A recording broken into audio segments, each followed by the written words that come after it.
இந்த கன்னியாகுமரி கடற்கரையில் மணல் மட்டும் இல்லை, அம்மனோட வாழ்க்கை சாட்சிகளும் அலைகளோடு கிடக்குது.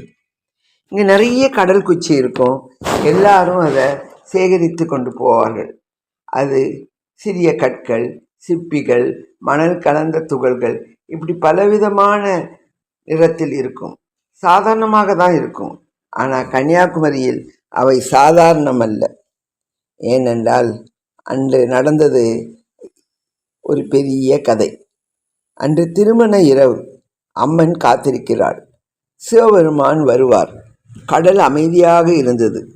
அந்த இரவு கடலும் சாட்சியாக நின்றது.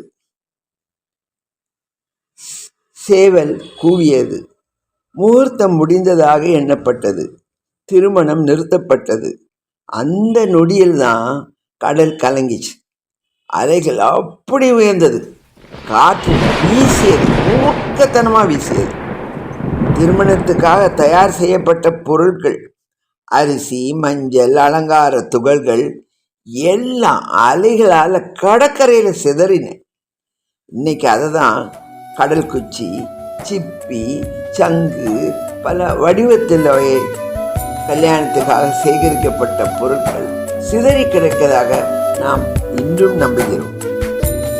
அந்த கடல் குச்சி ஒரு பொருள் இல்லை, அது ஒரு நிறைவேறாத திருமணம், அம்மனின் தியாகம், கடல் சாட்சியாக நின்ற தருணம், இதையெல்லாம் காமிக்கிறது.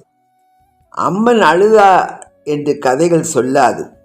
அலைகளே அவள் கண்ணீர். ஒரு பெண் தன் வாழ்க்கையை திறந்தா அது இழப்புன்னு நினைக்கிறீங்க? இல்லை, அது உலக நலத்துக்கான உயர்ந்த அர்ப்பணமாக இருந்தால் அது மதிக்கப்பட வேண்டிய ஒரு காரியம். இதுதான் அம்மனோட கன்னியாகுமரியில் 3 கடலில் சங்கமம் மட்டும் இல்லை, ஒரு தெய்வத்தோட தியாகம் இருக்கு. காலத்தோடு கலந்த இடம். நீங்கள் உங்கள் வாழ்க்கையில் இது மாதிரி ஒரு பெரிய நன்மைக்காக எதையாவது திறந்திருக்கிறீர்களா? கண்டிப்பாக நீங்கள் வாழ்த்தப்பட வேண்டியவர்கள்.